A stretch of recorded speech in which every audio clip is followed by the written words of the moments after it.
আত্মা। তা সত্ত্বেও সেই পূর্ণ নির্দোষ ঈশ্বর কিরূপে মোহগ্রস্ত হইলেন? তিনি কদাপি মোহগ্রস্ত হন নাই। পূর্ণ নির্দোষ ঈশ্বর কিরূপে স্বপ্ন দেখিতে পারেন? তিনি কখনো স্বপ্ন দেখেন নাই। সত্য কখনো স্বপ্ন দেখে না। কোথা হইতে মিথ্যা মোহের উৎপত্তি হইল? এই প্রশ্নটিই অযৌক্তিক। মোহ হইতে মোহের উৎপত্তি। সত্য দর্শন হইলে মিথ্যা মোহের বিলয় ঘটে। মোহের ভিত্তিতে মোহের স্থিতি, ঈশ্বরের সত্যের অথবা আত্মার ভিত্তিতে নহে। তুমি কখনো মোহে বিরাজ করো না। মোহই তোমার মধ্যে থাকে। একটি মেঘ ভাসিতেছে, অপর একটি মেঘ আসিয়া তাহাকে সরাইয়া দিয়া নিজে তার স্থান অধিকার করে। তারপর আরেকটি মেঘ আসিয়া তাহাকেও সরাইয়া দিয়া তার স্থান অধিকার করে। যেরূপ শাশ্বত নীল আকাশে নানা বর্ণের মেঘ আসে, অল্পক্ষণের জন্য থাকে, তারপর চলিয়া যায়, আকাশ পূর্বের মতোই নীল থাকে, সেইরূপ তোমারও চিরকাল শুদ্ধ, চিরকাল পূর্ণ। তোমরাই পৃথিবীর প্রকৃত দেবতা, না দ্বিতীয় কোনো কালেই না। কেবল একই সর্বদা আছেন, তুমি এবং আমি। এরূপ বলাই তো ভুল। বলো আমি। আমি লক্ষ লক্ষ মুখে খাইতেছি, আমি কিরূপে ক্ষুধার্ত হইতে পারি? এই আমি অসংখ্য হস্তে কার্য করিতেছি, আমি কিরূপে নিষ্ক্রিয় থাকিতে পারি? আমি সমগ্র বিশ্বে জীবন যাপন করিতেছি, আমার মৃত্যু কোথায়? আমি সমস্ত জীবন মৃত্যুর ঊর্ধ্বে। আমি কোথায় মুক্তি অন্বেষণ করিব? কারণ আমি সর্বতই চিরমুক্ত। কে আমাকে বন্ধন করিতে পারে? বিশ্বের ঈশ্বর কি? পৃথিবীর স্বাস্থ্যসমূহ কেবল ক্ষুদ্র মানচিত্র। যে আমি বিশ্বের একমাত্র সত্তা, তাহারই মহিমা ইহার বর্ণনা করিতে প্রয়াসী। সুতরাং এই সকল গ্রন্থের মূল্য আমার নিকট আর কতটুকু? অদ্বৈতবাদী এইরূপই বলেন, সত্যকে জানো এবং নিমেষেই মুক্ত হইয়া যাও। তখন সব অন্ধকার বিদূরিত হইয়া যাইবে।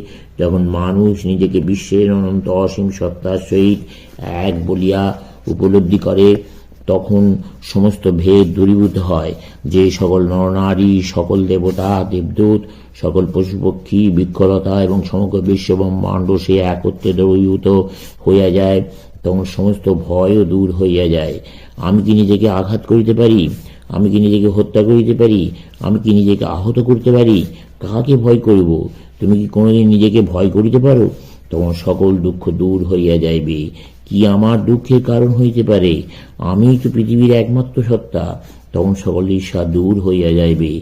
কাহাকে আমি ঈর্ষা করিব? নিজেকে। তখন সকল মন্দ ভাব দূর হইয়া যাইবে। কাহার বিরুদ্ধে আমার মন্দ ভাব থাকিবে? নিজের বিরুদ্ধে। পৃথিবীতে আমি ছাড়া আর কেহই নাই। অদ্বৈতবাদী বলেন যে ইহাই হইল জ্ঞানের একটিমাত্র পন্থা। জগতে যে বহু আছে, সেই ভেদ, সেই কুসংস্কার ধ্বংস করিয়া ফেল। এই বহু বস্তুপূর্ণ জগতে সেই এককই যিনি দর্শন করেন, এই জড়জগতের মধ্যে সেই চেতন সত্তাকেই যিনি দর্শন করেন, এই ছায়াময় পৃথিবীতে সেই সত্যকেই যিনি ধারণ করেন, তিনি শাশ্বত শান্তি লাভ করেন। অন্য কেহ নহে, অন্য কেহই নহে। ঈশ্বর সম্বন্ধে ভারতবর্ষের আধ্যাত্মিক চিন্তাধারার যে তিনটি স্তর আছে, এগুলি তাহারই মূল সত্য।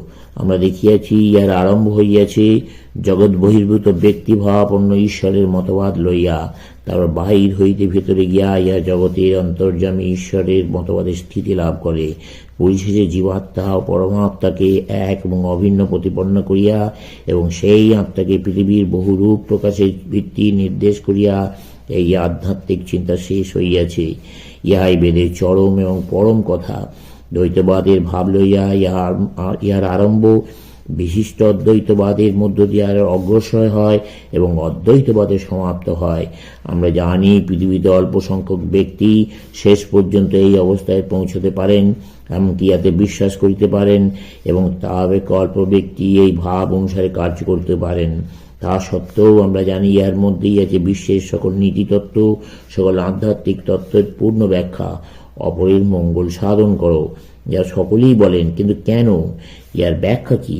কেন সকল মহৎ ব্যক্তি, সমগ্র মানব জাতির এবং মহত্তর ব্যক্তিগণ সকল প্রাণী জগতেরই ভ্রাতৃত্বের বিষয় বলিয়াছেন? কারণ তারা না জানিলেও এই সকলের পশ্চাতে তাহাদের অযৌক্তিক এবং ব্যক্তিগত কুসংস্কারের মধ্যেও সকল বহুত্ব বিরোধী সেই আত্মার শাশ্বত আলোকই অল্প অল্প দেখা যাইতেছিল এবং দৃঢ়ভাবে প্রমাণ করিতেছিল সমগ্র বিশ্বই এক। জ্ঞানের চরম কথা, এক অখণ্ড বিশ্ব, যা ইন্দ্রিয়ের মধ্য দিয়া জড় রূপে, বুদ্ধির মধ্য দিয়া জীব রূপে, আত্মার মধ্য দিয়া ঈশ্বর রূপে প্রতিভাত হয়। পৃথিবীতে যাকে পাপ বা অন্যায় বলা হয়, তারই আবরণে যে নিজেকে আবৃত করিয়া রাখে, তাহার নিকটেই জগৎ পরিবর্তিত হইয়া যায় এবং বিকট আকার ধারণ করে।